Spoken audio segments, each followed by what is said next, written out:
ವಾದಿರಾಜ ಸ್ವಾಮಿಗಳು, ವ್ಯಾಸರಾಜ ಸ್ವಾಮಿಗಳು ಅವರು ಬರೆದಿಟ್ಟಿದ್ದಾರೆ ಯಾವ ಶ್ಲೋಕ ಪುರಸ್ಕರಣ ಮಾಡಿದ್ರೆ ಏನಾಗ್ತಿದೆ. ಅದರಂತೆ ಮಧ್ವ ವಿಜಯಕ್ಕೆ ವಿಷ್ಣು ತೀರ್ಥರು ಅಂತನ್ನುವರು ಅಡವಿ ಸ್ವಾಮಿಗಳು ಅಂತ ಪ್ರಸಿದ್ಧಿ. ಅವರು ಅಡವಿ ಸ್ವಾಮಿಗಳು, ಅಡವಿ ಆಚಾರ್ಯರು ಅಂತಲೇ ಪ್ರಸಿದ್ಧರಾದವರು. ಮಾದನೂರಿನಲ್ಲಿ ವೃಂದಾವನಸ್ಥರಾಗಿದ್ದಾರೆ, ಕೊಪ್ಪಳ ಜಿಲ್ಲೆ ಮಾದನೂರು. ಅವರಿಗೆ ಮಧ್ವ ವಿಜಯದ ಸಿದ್ಧಿ. ಅವರು ಒಂದೊಂದು ಸರ್ಗಕ್ಕೆ ಒಂದೊಂದು ಫಲ ಅಂತ ಒಂದು ಸ್ತೋತ್ರ ಬರೆದಿಟ್ಟಿದ್ದಾರೆ ತಮ್ಮ ದಿವ್ಯ ದೃಷ್ಟಿಯಿಂದ ಕಂಡುಕೊಂಡು. ಆ ವಿಷ್ಣು ತೀರ್ಥರಿಗೆ ಸಿದ್ಧಿ ಏನು ಅಂತಂದ್ರೆ ಒಂದು ಇತಿಹಾಸ ಇದೆ. ಕೊಪ್ಪಳ ಜಿಲ್ಲೆಯಲ್ಲಿ ವಿಷ್ಣು ತೀರ್ಥರು ಇದ್ದರು. ಅಲ್ಲಿ ಒಬ್ಬ ರಾಜ ಆ ಭಾಗವನ್ನು ಆಳ್ತಾ ಇದ್ದ. ಆ ಕಾಲದಲ್ಲಿ ಸ್ವಲ್ಪ ಬರಗಾಲ ಬಂತು. ಆ ರಾಜನ ಕಾಲದಲ್ಲಿ ಆಹಾರ ಸಾಮಗ್ರಿ ಅದಕ್ಕೆ ತುಂಬಾ ಕೊರತೆ ಆಯಿತು. ಮಳೆ ಇಲ್ಲ, ಬರಗಾಲ. ರಾಜ ಕೂಡಿಟ್ಟಂತ ಹಣ ಎಲ್ಲ ಖರ್ಚಾಗಿ ಹೋಯಿತು. ಬರಗಾಲ ಬಂದಾಗ ಬೆಲೆ ಜಾಸ್ತಿ ಆಯಿತು, ಇದ್ದ ಹಣ ಎಲ್ಲ ಖರ್ಚಾಯಿತು.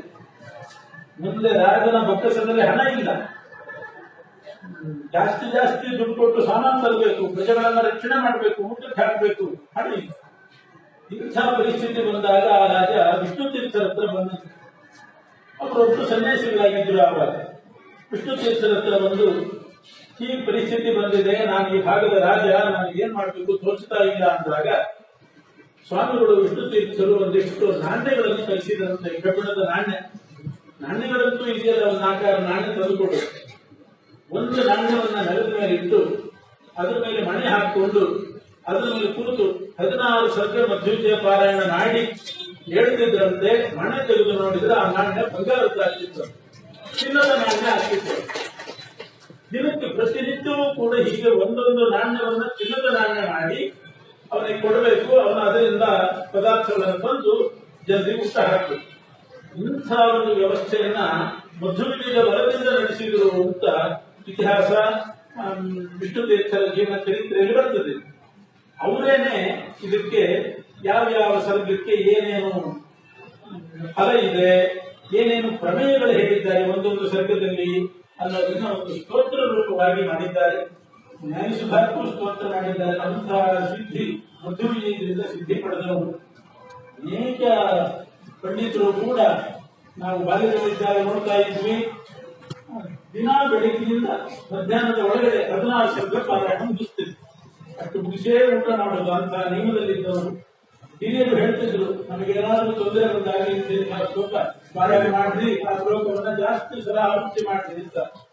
ಇಂತಹ ಸಿದ್ಧಿಪ್ರದವಾದದ್ದು ನಮ್ಮ ಗುರುಗಳಾದ ಶಶಿಮೇಂದ್ರ ತೀರ್ಥ ಶ್ರೀಪಾದಂಗಳವರ ಆರಾಧನಾ ಏಪ್ರಿಲ್ ತಿಂಗಳಲ್ಲಿ 1, 2, 3 ನಡೀತಾ ಇದೆ. ಋತ್ಸಂಹಿತ ಯಾಗ ಅನ್ನೋದನ್ನು ಕೂಡ ಅವರಿಗೆ ಬಹಳ ಪ್ರಿಯವಾದದ್ದು. ಯಾಗ ಮಧ್ವ ವಿಜಯ ಅತ್ಯಂತ ಪ್ರಿಯವಾದದ್ದು. ಆದ್ದರಿಂದ 31ನೇ ತಾರೀಕು ಪವಮಾನಪುರ ರಾಘವೇಂದ್ರ ಸ್ವಾಮಿ ಮಠದಲ್ಲಿ ಕಲಶ ಸ್ಥಾಪನೆ.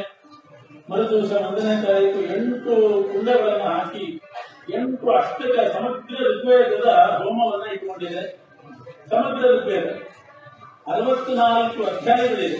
ಇವತ್ತು ಪವಮಾನ ಹೋಮ ಅಂತ ನಡೀತದೆ. 64 ಅಧ್ಯಾಯಗಳ ಪೈಕಿ 4 ಅಧ್ಯಾಯ ಪವಮಾನ ಹೋಮ ಅಂತ ನಡೀತದೆ. ಅಂತಹದ್ದು ಪವಮಾನ ಸೂಕ್ತದ್ದು 4 ಅಧ್ಯಾಯ. ಅಂತಹದ್ದು ಒಟ್ಟು 64 ಅಧ್ಯಾಯಗಳಿಂದ ಕೂಡಿದ 8 ಅಷ್ಟಕಗಳ ಒಂದು ಹೋಮವನ್ನ 8 ಕುಂಡಗಳಲ್ಲಿ ಪ್ರತ್ಯೇಕವಾಗಿ ಇಟ್ಟುಕೊಂಡಿದೆ. ಅದರ ಜೊತೆಗೆ ಚತುರ್ವೇದ ಪಾರಾಯಣ ಅಂತ ಒಂದು ಕಾರ್ಯಕ್ರಮ ಇಟ್ಟುಕೊಂಡಿದೆ. ಸನ್ನಿಧಾನ ಜಾಸ್ತಿ ಬರಬೇಕು, ಯಾರು ಪಾಲ್ಗೊಳ್ತಾರೆ ಅವರಿಗೆ ವಿಶೇಷವಾಗಿ ವೇದ ಪುರುಷನ ಅನುಗ್ರಹ ಆಗಬೇಕು ಅನ್ನೋ ದೃಷ್ಟಿಯಿಂದ ಜಗತ್ ಕಲ್ಯಾಣಕ್ಕಾಗಿ 4 ವೇದಗಳ ಪಾರಾಯಣ ಅದು ನಶಿಸಿ ಹೋಗ್ತಾ ಇದೆ. ಸಾಮಾನ್ಯ ಪಾರಾಯಣ, ಸಮಗ್ರ ಸಾಮವೇದ ಪಾರಾಯಣ, ಸಮಗ್ರ ಯಜುರ್ವೇದ ಪಾರಾಯಣ, ಸಮಗ್ರ ಅಥರ್ವಣ ವೇದ ಪಾರಾಯಣ, ಇದನ್ನು ಮಾತ್ರ ಪಾರಾಯಣದ ಜೊತೆಗೆ ಆಹುತಿ ಸಮಯ. ಇಂಥದ್ದು 8ನೇ ಸರ್ಗದಲ್ಲಂತೂ ಪೂರ್ತಿ ಇದೆ. ಒಂದೊಂದು ಶ್ಲೋಕ 2 ಅವತಾರಗಳ ಕಥೆ. 8ನೇ ಸರ್ಗ ಬಂದಾಗ ನೋಡಿ, ಒಂದು ಶ್ಲೋಕ ಹೇಳಿದ್ರೆ ಅದು ಮತ್ಸ್ಯ ಅವತಾರಕ್ಕೂ ಸಂಬಂಧಿಸ್ತದೆ, ಹಯಗಿರಿ ಅವತಾರಕ್ಕೂ ಸಂಬಂಧಿಸ್ತದೆ. ಒಂದು ಶ್ಲೋಕ ಹೇಳಿದ್ರೆ ರಾಮಾವತಾರದ ಕಥೆ ಬರ್ತದೆ, ಅದೇ ಶ್ಲೋಕದಲ್ಲಿ ಕೃಷ್ಣಾವತಾರದ ಕಥೆ ಬರ್ತದೆ. ಇಂಥ ಅದ್ಭುತವಾದ ಚಮತ್ಕಾರದಿಂದ ಆ ಪದಗಳನ್ನು ಜೋಡಿಸಿ ಆ ರೀತಿ ಅರ್ಥ ಕೊಡುವ ಪದಗಳೇ ಬೇಕು. ಎಷ್ಟು ಶಬ್ದ ಸಂಪತ್ತು ಬೇಕಾಗಿರ್ತದೆ. ಅಂತಹ ಶಬ್ದ ಸಂಪತ್ತಿನಿಂದ 2 ಅರ್ಥ ಕೊಡುವಂತೆ ಅನೇಕ ಅವತಾರಗಳ ಚರಿತ್ರೆ ಒಂದೊಂದು ಶ್ಲೋಕದಿಂದ ಎರಡೆರಡು ಅವತಾರಗಳನ್ನು ಹೀಗೆ ಅನಾಕುಲಂ ಗೋಕುಲ ಮುಲ್ಲಲಾಸ. ಗೋಕುಲ ಅಂತಂದ್ರೆ ಎರಡರ್ಥ, ಒಂದು ವೇದವೃಂದ, ಇನ್ನೊಂದು ದನಗಳ ಸಮೂಹ ಅಂತ. ಗೋ ಅಂದ್ರೆ ಹಸುಗಳು, ಗೋ ಅಂದ್ರೆ ವೇದ. ಗೋಕುಲ ಉದ್ಧಾರ ಆಯಿತು, ಹಸುಗಳ ಸಮುದಾಯ ಉದ್ಧಾರ ಆದದ್ದು ಕೃಷ್ಣನಿಂದ, ಯಾದವ ಕೃಷ್ಣನಿಂದ. ವೇದವೃಂದ ಉದ್ಧಾರ ಆದದ್ದು ವಾಸಿಷ್ಠ ಕೃಷ್ಣನಿಂದ. ಹೀಗೆ ಗೋಕುಲ ಅನ್ನೋ ಶಬ್ದ ಪ್ರಯೋಗ ಮಾಡಿ ವೇದವೃಂದವೂ ಉದ್ಧಾರ ಆಯಿತು, ನಂದಗೋಕುಲವೂ ಉದ್ಧಾರ ಆಯಿತು ಅಂತ ವ್ಯಾಸ ಮತ್ತು ಕೃಷ್ಣರಿಗೆ ನಮಸ್ಕಾರ ಮಾಡಿ ಮಧ್ವಾಚಾರ್ಯರಿಗೆ ಮುಂದಿನ ಶ್ಲೋಕದಲ್ಲಿ ನಮಸ್ಕಾರ ಮಾಡ್ತಾರೆ. ಶ್ರೀಮದಾಚಾರ್ಯರ ಕೀರ್ತಿ ನಮಗೆ ದಿವ್ಯವಾದ ಜ್ಞಾನವನ್ನು ಕೊಡ್ಲಿ. ಮಧ್ವಾಚಾರ್ಯರ ವೈಶಿಷ್ಟ್ಯ ಏನು ಅಂದ್ರೆ ಸೂರ್ಯನನ್ನು ಮೀರಿಸಿದಂಥವರು ಹೊಂದಿದ್ದಾರೆ. ನಿಜ. ಮಧ್ವಾಚಾರ್ಯರ ಕಕ್ಷೆ ಮೂರನೇ ಕಕ್ಷೆ. ಮೊದಲನೇ ಕಕ್ಷೆ ನಾರಾಯಣ, ಎರಡನೇ ಕಕ್ಷೆ ಲಕ್ಷ್ಮೀದೇವಿ, ಮೂರನೇ ಕಕ್ಷೆಯಲ್ಲಿ ಬ್ರಹ್ಮವಾಯು. ವಾಯುದೇವರೇ ಮಧ್ವಾಚಾರ್ಯರಾದ್ರಿಂದ ಮೂರನೇ ಕಕ್ಷೆಯಲ್ಲಿ ಸೇರಿದ್ದಾರೆ. ಸೂರ್ಯ 12ನೇ ಕಕ್ಷೆಯಲ್ಲಿದ್ದಾರೆ. ಆದ್ದರಿಂದ ಸೂರ್ಯನಿಗಿಂತ ಮಿಗಿಲಾದವರು ಮಧ್ವಾಚಾರ್ಯ. ಸೂರ್ಯ ಬರೀ ಹೊರಗಿನ ಪ್ರಕಾಶವನ್ನು ಕೊಡ್ತಾನೆ, ಹೊರಗಿನ ಕತ್ತಲೆಯನ್ನು ಪರಿಹಾರ ಮಾಡ್ತಾನೆ. ಮಧ್ವಾಚಾರ್ಯರು ಹೊರಗಿನ ಕತ್ತಲೆಯನ್ನು ಪರಿಹಾರ ಮಾಡ್ತಾರೆ. ಆಂತರಿಕ ಅಂಧಕಾರ, ಒಳಗಿನ ಕತ್ತಲೆ ಅಂತಂದ್ರೆ ಅಜ್ಞಾನ ಅಂಧಕಾರವನ್ನು ಪರಿಹರಿಸಿದರು. ಮಧ್ವಾಚಾರ್ಯರು ಒಳಗಿನ ಕತ್ತಲೆ ಪರಿಹರಿಸಿದರು, ಸೂರ್ಯ ಹೊರಗಿನ ಕತ್ತಲೆ ಪರಿಹರಿಸಿದ. ಇವರು ಸಮಾನನೇ ಆದರು. ಸೂರ್ಯನಿಗಿಂತ ವಿಶಿಷ್ಟ ಯಾಕೆ ಅಂತಂದ್ರೆ ಮಧ್ವಾಚಾರ್ಯರು ಒಳಗಿನ ಕತ್ತಲೆಯನ್ನು ಪರಿಹರಿಸಿದರು, ಹೊರಗಿನ ಕತ್ತಲೆಯನ್ನು ಪರಿಹರಿಸಿದರು. ಅವರ ಚರಿತ್ರೆಯಲ್ಲಿ ಬರ್ತದೆ. ಒಂದು ಸಲ ಉಡುಪಿಯಲ್ಲಿ ಮಧ್ವಾಚಾರ್ಯರು ಪಾಠ ಹೇಳ್ತಾ ಇದ್ರಂತೆ. ಶಿಷ್ಯರೆಲ್ಲ ಪುಸ್ತಕ ಇಟ್ಕೊಂಡು ಕೂತಿದ್ದಾರೆ, ವೇದ ಭಾಗವತ ಇಂಥ ಪುಸ್ತಕ ಇಟ್ಕೊಂಡು ಕೂತಿದ್ದಾರೆ, ಪಾಠ ಆಗ್ತಾ ಇದೆ. ಆಚಾರ್ಯರ ಕ್ರಮ ಹೇಗೆ ಅಂದ್ರೆ ಹಗಲು ರಾತ್ರಿ ಪಾಠ, ಹಗಲು ಪಾಠ ರಾತ್ರಿಯೂ ಪಾಠ, ಅಷ್ಟು ಅಧ್ಯಯನ ಮಾಡ್ಲಿಕ್ಕಿದೆ. ಇದ್ದಕ್ಕಿದ್ದಾಗಿ ಒಂದು ದಿವಸ ದೀಪ ಶಾಂತ ಆಯಿತು. ದೀಪ ಶಾಂತವಾಗಿ ಹೋಯಿತು, ಯಾರಿಗೂ ಪುಸ್ತಕ ಕಾಣ್ತಾ ಇಲ್ಲ, ಪಾಠ ಹೇಳಬೇಕು. ಆಚಾರ್ಯರು ತಮ್ಮ ಅಂಗುಷ್ಟದ ಬೆಳಕಿನಿಂದ ಎಲ್ಲರೂ ಪುಸ್ತಕ ನೋಡ ತತ್ವಪ್ರದೀಪ ಎಂಬ ಗ್ರಂಥ ಮಾಡಿ ಆಚಾರ್ಯರ ಭಾಷ್ಯಕ್ಕೆ ಟೀಕೆಯನ್ನು ಬರೆದಂಥವರು ತ್ರಿವಿಕ್ರಮ ಪಂಡಿತಾಚಾರ್ಯರು ಕವಿಗಳೂ ಆಗಿದ್ದಾರೆ. ಈ ನಾರಾಯಣ ಪಂಡಿತಾಚಾರ್ಯರಿಗೆ ತಂದೆಗಳು ಹೌದು. ಅಂತ ತ್ರಿವಿಕ್ರಮ ಪಂಡಿತರನ್ನ ನಮಸ್ಕಾರ ಮಾಡಿ ವಾಯುದೇವರ ಚರಿತ್ರೆ ಹೇಳ್ತೇನೆ ಅಂತ ಪ್ರಾರಂಭ ಮಾಡಿ, ಮೊದಲು ಸಂಕ್ಷಿಪ್ತವಾಗಿ ಹನುಮಂತನ ಚರಿತ್ರೆ, ಭೀಮನ ಚರಿತ್ರೆ ಹೇಳಿ ವಿಸ್ತಾರವಾಗಿ 1ನೇ ಸರ್ಗದ ಕೊನೆಯಿಂದಲೇ ಪ್ರಾರಂಭ ಆಗ್ತದೆ ಮಧ್ವಾಚಾರ್ಯ ಚರಿತ್ರೆ. ಹನುಮಂತನ ಚರಿತ್ರೆ, ವಾಯುದೇವರ ಚರಿತ್ರೆ ಅಂತಂದ್ರೆ ವೇದಗಳಲ್ಲಿ ಬಂದಿರುವಂತಹ, ನಾವು ಮನುಷ್ಯವಾಣಿಯಿಂದ ನಾವೇನ್ ಹೇಳ್ತೇವೆ ಅಂತ ವೇದಗಳಲ್ಲಿ ಬಂದಿದೆ. ತಾಮಂತ್ರ ವರ್ಣಹೀರನು ವರ್ಣನೀಯಾಂ ಸರ್ವೇಂದ್ರ ಪೂರ್ವಹೀರತಿವಕ್ತು ಕಾಮೇ ಸಂಕ್ಷಿಪ್ತ ವಾಕ್ಯೇ ಮೈವಂತ ಬುದ್ಧವು ಸಂತೋ ಗುಣಾಢ್ಯ ಕರುಣಾಕ್ರಿಯಾಸು. ರುದ್ರಾದಿ ದೇವತೆಗಳು ವೇದ ಮಂತ್ರಗಳಿಂದ ವಾಯುದೇವರ ಸ್ತೋತ್ರ ಮಾಡ್ತಾರೆ. ವೇದದಲ್ಲಿ ಎಲ್ಲಿ ಬಂದಿದೆ ವಾಯುದೇವರ ಸ್ತೋತ್ರ? ಪ್ರತಿಯೊಬ್ಬರು ಪೂಜೆ ಮಾಡುವಾಗ, ಪ್ರಾಣದೇವರ ಪೂಜೆ ಮಾಡುವಾಗ ಏನು ಸೂಕ್ತ ಹೇಳ್ತಾರೆ? ಬಳಿತ ಸೂಕ್ತ. ಅಸ್ಯಾನರೋ ಯತ್ರ ದೇವಯೋ ವದಂತಿ ಕುರುಕ್ರಮಸ್ಯ ಸಹಿ ಬಂಧುರಿತ್ಥ ವಿಷ್ಣೋ ಪದೇ ಪಾಧನೆ ಮಧ್ವ ಉತ್ಸಾಹ ಅಲ್ಲಿ ಬಂಧು ಮಧ್ವೋ ನಾಮ ಮಾರುತಯ್ಯ ಚತ್ರ ಪ್ರಯಜ್ಞೇಶು ಶವಸಾಮದಂತಿ ಅಲ್ಲಿ ಮಧ್ವ ಶಬ್ದ ಇದೆ. ಹೀಗೆ ವಾಯುದೇವರ 3ನೇ ಅವತಾರ ಅನ್ನೋ ಅರ್ಥದಲ್ಲೇನೆ 11 ಕಡೆ ಋಗ್ವೇದದಲ್ಲಿ ಮಧ್ವ ಶಬ್ದ ಬಂದು ವಾಯುದೇವರ ಚರಿತ್ರೆ ಬಂದಿದೆ. ಇಂಥ ಅಪೌರುಷೇಯವಾದ ವೇದದಲ್ಲಿ ಆಚಾರ್ಯರ ಚರಿತ್ರೆ, ವಾಯುದೇವರ ಚರಿತ್ರೆ ಇರುವಾಗ ನಾವೇನು ಹೇಳ್ತೇವೆ ಆದರೂ ಕೂಡ ಎಲ್ರಿಗೂ ಸ್ವಾಮಿ ನಿಷ್ಠೆ ಹೇಗಿರಬೇಕು, ಎಲ್ಲದಕ್ಕೂ ಹನುಮಂತನನ್ನೇ ತೋರಿಸ, ಹನುಮಂತನೇ ನಿರ್ದೇಶ. ಅಂಥ ಗುಣಪೂರ್ಣ ವ್ಯಕ್ತಿಯಾಗಿದ್ದಾನೆ ಹನುಮಂತ. ರಾಮನ ಭೇಟಿ ಆಗ್ತದೆ. ರಾಮದೇವರ ಆದೇಶದಂತೆ ಏಕಾಕಿಯಾಗಿ ಒಬ್ಬಂಟಿಗನಾಗಿ ಲಂಕಾಪಟ್ಟಣಕ್ಕೆ ಹೋಗಿ ಆ ಲಂಕಾಪಟ್ಟಣಕ್ಕೆ ಬೆಂಕಿ ಹಚ್ಚಿ, ಸೀತೆಯನ್ನು ಕಂಡು ಬೆಂಕಿ ಹಚ್ಚಿ ಅಲ್ಲಿಂದ ಪುನಃ ರಾಮದೇವರ ಬಳಿ ಬಂದಿದ್ದಾನೆ. ಎಂಥ ಸಾಹಸ! ಏಕಾಕಿಯಾಗಿ ಯಾರಾದರೂ ಶತ್ರುಗಳ ಪಟ್ಟಣಕ್ಕೆ ಹೋಗುವುದು ಅಂತ ಅದು ಒಬ್ಬ ಶತ್ರು ಹತ್ತದ ಏಕಾಕಿಯಾಗಿ ಹೋಗ್ಲಿಕ್ಕೆ ಯೋಚನೆ ಮಾಡ್ತಾರೆ. ಸಾವಿರಾರು ಮಂದಿ ಕೋಟಿ ಕೋಟಿ ಸಂಖ್ಯೆಯಲ್ಲಿರ್ತಕ್ಕಂಥ ರಾಕ್ಷಸರ ಆ ಬೀಡು ಅಂತ ಲಂಕಾಪಟ್ಟಣಕ್ಕೆ ಒಬ್ಬಟ್ಟಿಗನಾಗಿ ಹನುಮಂತ. ನಮ್ಮ ಪರಿಸ್ಥಿತಿ ಹೇಗಿರ್ತದೆ ಅಂತಂದ್ರೆ, ನಾವೇ ಕಟ್ಟಿಸಿದ ಮನೆ ನಮಗೆ ಒಬ್ಬರಿಗೆ ಇರ್ಲಿಕ್ಕೆ ಹೆದರಿಕೆ. ಮನೆ ನಮ್ಮ ಮನೆಯಲ್ಲಿ ನಮಗೆ ಒಬ್ಬರಿಗೆ ಇರ್ಲಿಕ್ಕೆ ಹೆದರಿಕೆ. ಅದು ರಾತ್ರಿ ಅಂತ ಹಗಲಿರ್ಲಿಕ್ಕೆ ಹೆದರಿಕೆ, ಹಗಲು ಹತ್ತಿರ್ಲಿಕ್ಕೇನೆ ಹೆದರಿದಂತಹ ಪರಿಸ್ಥಿತಿ ನಮ್ಮದು. ನಮ್ಮ ಮನೆಯಲ್ಲಿ ಇರ್ಲಿಕ್ಕೆ ಅಂತಹದ್ದು ಶತ್ರುಗಳ ರಾಜ್ಯಕ್ಕೆ ಏಕಾಕಿಯಾಗಿ ಹನುಮಂತ ಹೋಗಿ ಅದಕ್ಕೆ ಬೆಂಕಿ ಮೇಲೆ ಹಚ್ಚಿ ಬಂದಿದ್ದಾನೆ ಅಂತಂದ್ರೆ ಎಂಥ ಪೌರುಷ ಹನುಮಂತಂದು. ಸೀತೆಯನ್ನು ಕರೆದು ಬಂದ, ಲಂಕಾದಹನ ಮಾಡಿದ. ಅಷ್ಟು 100 ಯೋಜನ ವಿಸ್ತಾರವಾಗಿರ್ತಕ್ಕಂತಹ ಸಮುದ್ರವನ್ನ ಲಂಘನೆ ಮಾಡಿ ಬಂದಿದ್ದಾನೆ. ಆಮೇಲೆ ಪುನಃ ರಾಮದೇವರನ್ನ ಕರ್ಕೊಂಡು ಹೋಗಿ ಸೇತುವೆ ಕಟ್ಟಿ ಅದು ಯುದ್ಧ ಮಾಡುವಾಗ ಪ್ರಧಾನ ಪಾತ್ರ ಹನುಮಂತನಂತೆ. ಅದರಲ್ಲಿ ಯುದ್ಧದಲ್ಲಿ ಹನುಮಂತ ತೋರಿಸಿದ ವೈಶಿಷ್ಟ್ಯ ಅಂತಂದ್ರೆ, ಯುದ್ಧ ಮಾಡುವಾಗ ಒಂದು ಸಲ ರಾವಣ ಎದುರಾದ ಕೂಡಲೇ ಅವನ ಎದೆಗೆ ಒಂದು ಮುಷ್ಟಿ ಪ್ರಹಾರ ಮಾಡಿದ. ಆ ಮುಷ್ಟಿ ಪ್ರಹಾರ ದಶಕಾಯ ಸೀತಾ ಸಂತರ್ಜನೋತ್ತರಮೇ ಕ್ರೋಧ. ಯಾಕೆ ಮುಷ್ಟಿ ಪ್ರಹಾರ ಮಾಡಿದ? ಆ ಮುಷ್ಟಿ ಪ್ರಹಾರ ಮಾಡಿದ್ರೆ ವಾಯುಸ್ತುತಿಯಲ್ಲಿ ಹೇಳ್ತಾರೆ, ರಾವಣ ತತ್ತರಿಸಿ ಬಿದ್ರೆ ಬಂಗಾರದ ಕವಚ ಹಾಕೊಂಡಿದ್ದಂತೆ ಹನುಮಂತನ ಮುಷ್ಟಿ ಪ್ರಹಾರಕ್ಕೆ ಕವಚ ಒಡೆದೋಗಿದೆ. ದೊಡ್ಡ ಕೆರೆಯಂತೆ ಆಗಿದೆ, ಎದೆಯಲ್ಲಿ ರಕ್ತದ ಮಡುವಾಗಿದೆ, ಸುತ್ತಲೂ ಬಂಗಾರದ ಕವಚ. ಮೇರು ಪರ್ವತದಲ್ಲಿ ರಕ್ತದ ಕೆರೆ ನಿರ್ಮಾಣ ಮಾಡಿದ್ದಾರೆ ಅಂತ ಅನಿಸ್ಬೇಕು, ಹಾಗೆ ಕಾಣಿಸ್ತಿತ್ತಂತೆ. ಆ ರೀತಿಯಾಗಿ ಹನುಮಂತ ಮುಷ್ಟಿ ಪ್ರಹಾರ ಮಾಡಿದ್ದಾನೆ. ಅಷ್ಟು ದೊಡ್ಡ ದೇಹದಿಂದ ರಾವಣ ಕುಸಿದು ಬಿದ್ದಿದ್ದಾನೆ. ಯಾಕಿಷ್ಟು ರೋಷಾವೇಶದಿಂದ ಮುಷ್ಟಿ ಪ್ರಹಾರ ಮಾಡಿದ ಅಂತಂದ್ರೆ, ಏನಿಲ್ಲ, ಸೀತೆಯನ್ನು ಕಂಡು ಬರಲಿಕ್ಕೆ ಅಂತ ಹೋದಾಗ ಆ ಇದು ಅಶೋಕ ವೃಕ್ಷದ ಮೇಲೆ, ಶಿಂಶಪ ವೃಕ್ಷದ ಮೇಲೆ ಹನುಮಂತ ಕೂತಿದ್ದಾನೆ. ಕೆಳಗಡೆ ರಾವಣ ಬಂದು ಆ ಸೀತಾ ಮಾತೆಗೆ ಆಡಬಾರದ ಮಾತುಗಳನ್ನು ಆಡಿದ್ದಾರೆ. ಯಾರೇ ಒಬ್ಬ ಹೆಣ್ಣು ಮಕ್ಕಳಿಗೆ ಯಾರಾದ್ರೂ ಆಡಬಾರದ ಮಾತಾಡಿದ್ರೆ ಏನ್ ಶಿಕ್ಷೆ ಕೊಡ್ತಾರೆ ಅಂತ ಗೊತ್ತಿದೆ. ಜಗನ್ಮಾತೆಯಾದಂತಹ ಸೀತಾದೇವಿಗೆ ಆಡಬಾರದ ಮಾತನ್ನ ರಾವಣ ಆಡಿದ್ರಿಂದ ಅದಕ್ಕೆಲ್ಲ ಉತ್ತರವೋ ಎಂಬಂತೆ ರಣರಂಗದಲ್ಲಿ ಸಿಕ್ಕಾಗಿ ಈ ಮುಷ್ಟಿ ಪ್ರಹಾರ. ಏನೂ ಉಳಿದಿಲ್ಲ, ಕೃಷ್ಣನ ಪಣಕ್ಕಿಡು, ಅವನನ್ನು ಸೋತು ಅವನನ್ನು ದಾಸನ ಮಾಡು ಅಂತ ಕೇಳಿಸಿಲ್ಲ, ಅದಕ್ಕೆ ತುಳಿತ ಅಂತ ಹೇಳಿ ಒದಗಿದ್ದಂತೆ. ಹಾಗೆ ಹನುಮಂತ ದೇವರು ಕೂಡ ರಣರಂಗದಲ್ಲಿ ಯುದ್ಧ ಆಗುವಾಗ ರಾವಣನ ಎದೆಗೆ ಬಿದ್ದಿದ್ರು. ಹಿಂದೆ ಸೀತಾದೇವಿಗೆ ನೀನು ಆಡಬಾರದು ಮಾತಾಡಿದ್ದಕ್ಕೆ ಈಗ ಹೇಳು ಅಂತಿದ್ರು. ಆ ರೀತಿ ಹನುಮಂತ ಒಟ್ಟು ರಾಕ್ಷಸ ಹೋಮವನ್ನೇ ನಡೆಸಿದ ಅಂತ ವರ್ಣನೆ ಮಾಡ್ತಾರೆ. ರಾಕ್ಷಸ ಹೋಮ ಮಾಡಿದಂತೆ ಇಡೀ ಲಂಕಾಪಟ್ಟಣದ ರಾಕ್ಷಸನೇ ಆಹುತಿ. ರಾಘವಾದನು ರಾಮನೇ ಅಗ್ನಿ, ರಾಮ ಅಗ್ನಿ, ಸುಗ್ರೀವ ಯಜಮಾನ, ಹನುಮಂತ ವ್ಯವಸ್ಥಾಪಕ. ಈ ರೀತಿ ನಿಂತುಕೊಂಡು ಒಂದು ಯಜ್ಞ ಮಾಡಿಸಿ ರಾಕ್ಷಸರೆಂಬ ಆಹುತಿಯನ್ನ ರಾಘವಾಗ್ನಿಯಲ್ಲಿ, ರಾಮ ಎಂಬ ಅಗ್ನಿಯಲ್ಲಿ ಕೊಟ್ಟು ದೊಡ್ಡ ಯಜ್ಞ ಮಾಡಿದಂತೆ ಮಾಡಿದ. ಇದು ಹನುಮಂತನ ವೈಶಿಷ್ಟ್ಯ. ಕಪಿಗಳೆಲ್ಲ ಸತ್ತು ಬಿದ್ದಾಗ, ಮೂರ್ಛೆ ಬಿದ್ದಾಗ ಅವರನ್ನೆಲ್ಲ ಎಬ್ಬಿಸಲಿಕ್ಕೆ ಹಾಗೆ ಮಾಡಿದ ಹನುಮಂತ. ಜಗತ್ಪ್ರಾಣ ಅಂತ ಅವನನ್ನು ಕರೀತಾನೆ. ಎಲ್ಲ ಮೂರ್ಛೆ ಬಿದ್ದಿದ್ದಾರೆ.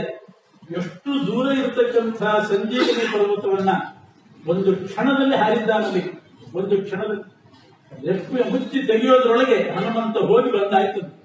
ಸಂಜೀವಿನಿ ಪರ್ವತ ತಗೊಂಡು ಬಂದಾಯ್ತು. ಅಷ್ಟು ವೇಗದಿಂದ ಹೋಗಿ ರೆಪ್ಪೆ ಮುಚ್ಚಿ ತೆಗೆಯೋದ್ರೊಳಗೆ ಇಲ್ಲಿ ಬಂದು ಆ ಸಂಜೀವಿನಿ ಪರ್ವತದ ಗಾಳಿಯಿಂದ ಎಲ್ಲ ಕಟ್ಟುಗಳನ್ನು ಬದುಕಿಸಿ ಮತ್ತಿಲ್ಲಿಂದ ಅಲ್ಲಿ ಇಟ್ಟು ಬರ್ಲಿಕ್ಕೆ ಯಾಕೆ ಹೋಗ್ಬೇಕು? ಎಲ್ಲೆಲ್ಲೋ ಹೋಗಿರ್ತದೆ, ಆ ಸೈಡು ಈ ಸೈಡು. ಇಲ್ಲಿ ನಿಂತುಕೊಂಡು ಪ್ರಾಕ್ 50,000 ಅಂತ ಚೆನ್ನಾಗಿ ಹೇಳಿದ್ದಾರೆ. ಅಷ್ಟು ದೂರ 50,000 ಯೋಜನ ದೂರ ಇರತಕ್ಕಂಥ ಆ ಪರ್ವತದಲ್ಲಿ, ಗಂಗನಾಥನ ಪರ್ವತದಲ್ಲಿ ಆ ಸಂಜೀವಿನಿ ಬೆಟ್ಟವನ್ನು ಎತ್ತರೆ ಕಿತ್ತಿದ ಗುರುತಿಂದ ಹೇಗೆ ಹೋಗಿ ಸೇರಿಕೊಂಡಿದ್ದಾರೆ. ಏನ್ ಕೌಶಲ! ಅದಕ್ಕೆ ಹೇಳಿದ್ರು ಹನುಮಂತನ ಕೌಶಲಕ್ಕೆ ನಮಸ್ಕಾರ. ಸುಮಾರು 50, ಈಗ ಒಂದು 65 ವರ್ಷ ಅಂದ್ರೆ ಒಂದು 7-8 ವರ್ಷ ಬಿಡಿ. ಆಮೇಲಿಂದ ದಿನಾ ಅಕ್ಷತೆ ಹತ್ಕೊಂಡಿರ್ತೀವಲ್ಲ, 60 ವರ್ಷ ಆದರೂ ಕೂಡ ಸರಿಯಾಗಿ ಹೋಗೋದಿಲ್ಲ. ಅಕ್ಷತೆ ಗುರಿ ತಪ್ಪು ಹೋಗುತ್ತೆ. ಇಲ್ಲ ಈ ಕಡೆ ಹೋಗ್ತದೆ, ಇಲ್ಲ ಈ ಕಡೆ ಹೋಗ್ತದೆ. ಹಂಗಾರೆ ಆಚೆ ಇಚ್ಛೆ ಆಗಿರ್ತದೆ. ಪಕ್ಕದವ್ರಿಗೆ ಕೇಳ್ಕೋಬೇಕು, ಸರಿ ಹೋಯ್ತಾ ಅಂತ ಕೇಳೋ ಪರಿಸ್ಥಿತಿ ನಮ್ದು. ಸರಿಯಾಗಿ ಎಷ್ಟು ವರ್ಷದಿಂದ ಹತ್ಕೊಂಡಿರ್ತೀವಿ. ಮತ್ತೆ ಲೆಕ್ಕ ಹಾಕಿ ಹತ್ಕೊಳ್ಳದೆ ಇದ್ದವ್ರು ಮಾತು ಬಿಟ್ಬಿಡಿ. ಬೇರೆ ಹತ್ಕೊಂಡವರಿಗೆ ಸರಿಯಾಗಿ ಸಿಗುತ್ತೆ. ಅಲ್ಲಿ ಕರೆಕ್ಟ್ ಹೋಗೋದು ತುತ್ತು ಮಾತ್ರ ಸರಿಯಾಗಿ ಹೋಗ್ತಿದೆ. ಉಪ್ಪು ಮಾತ್ರ ಅದೇನು 2 ದಿನ ಪ್ರಾಕ್ಟೀಸ್ ಮಾಡಿದ್ರೆ ಸಾಕು. ಒಂದ್ ದಿವಸ ಈಗೆಲ್ಲ ಹೋಗಲ್ಲ ಬಾಯಿಗೆ ಹೋಗ್ತದೆ. ಅಕ್ಷತೆ ಮಾತ್ರ ಬೇರೆ ಬೇರೆ ಕಡೆ ಹೋಗ್ತದೆ. ಹನುಮಂತ ಸಂಜೀವಿನಿ ಪರ್ವತ ಎಸ್ತ್ರೆ ಹಾಗೆ ಕಾಮಾಕ್ಷನೇಯೋ ನಯತ ಪ್ರಸೂನಂ ದ್ವಾಭ್ಯಾಂಕರಾಭ್ಯಾಮಭವತ್ರ ಯತ್ನ ಏಕೇನ ದೋಷ್ಣಾನಯತೋ ಗಿರೀಂದ್ರಂ ಸಂಜೀವನಾಭ್ಯಾಶ್ರಯಮಸ್ಯ ನಾಭೂತ್. ಇಂಥ ಸೇವೆಯನ್ನು ಮಾಡಿದ್ದಕ್ಕೆ ರಾಮದೇವರು ಸೀತಾದೇವಿಗೆ ಒಂದು ಮಾಲೆ ಕೊಟ್ಟಂತೆ. ಒಳ್ಳೆ ಸೇವೆ ಮಾಡಿದವರಿಗೆ ಮಾಲೆ ಹಾಕಿದ್ರೆ ಹನುಮಂತನಿಗೆ ಹಾಕಿತ್ತು. ಅಂಥ ಪಾತ್ರ ಹನುಮಂತನದ್ದು. ರಾಮದೇವರು ಕೂಡ ಸಹಭೋಗ ಅನ್ನುವಂತಹ ಮೋಕ್ಷವನ್ನು ಕೊಟ್ಟಿದ್ದಾರೆ.